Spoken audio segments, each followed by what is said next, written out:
विराजमान ठाकुर जी बेचारे मन में सोचने लगे, मेरे नरसी ने पत्र मेरे चरणों में रख दिया ये कह के कि आपका पत्र है, आप जानो। अब तो मुझे ही जानना पड़ेगा। और जो जो पत्र में लिखा था सब ठाकुर जी ने देख लिया। हमारे श्री द्वारिकाधीश तुरंत बलराम जी के पास गए, बोले दाऊ दादा चलो। बोले कहां? बोले बारात में जानो। बोले कौन की? एक हमारे भक्त है के लाला की बारात में जानो, चलो। और यदुवंशियों को सबको तैयार कर दिया महाराज। इसी कलिकाल में ऐसे सुंदर सुंदर हाथी, हाथियों के ऊपर रत्न जड़ित सिंहासन, उन सिंहासनों पर सुंदर सुंदर राजा बैठे हैं। दुनिया भर के घोड़े, उन घोड़ों पर सुंदर यदुवंशी बैठे हैं। यहां से कुछ घोड़े आ रहे हैं, इधर से कुछ हाथी आ रहे हैं। इतने में बीच में जाने जाने कौन आकर के वो बूढ़ी सी जो घोड़ी चल रही थी उसको हटा के बढ़िया सी घोड़ी पर उनके पुत्र को बैठा दिया। नरसिंह मेहता सोचने लगे हमारा पुत्र घूमता रहता, उसके मित्र वित्र ही आ रहे होंगे सब।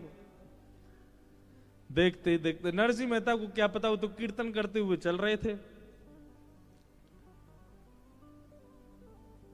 जैसा जैसा पत्र में लिखा था वैसी ही बारात निर्मित होती चली गई। दूर दूर तक महाराज देखें तो राजकुमारी राजकुमार चल रहे हैं, सब यदुवंशी।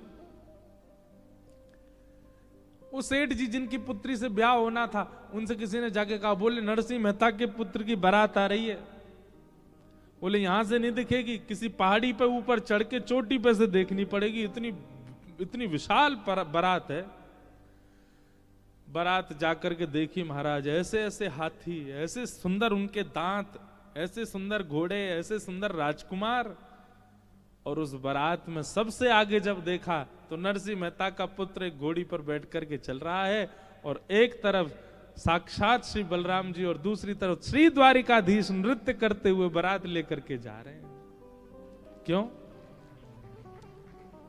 नरसिंह मेहता ने समर्पण कर दिया है।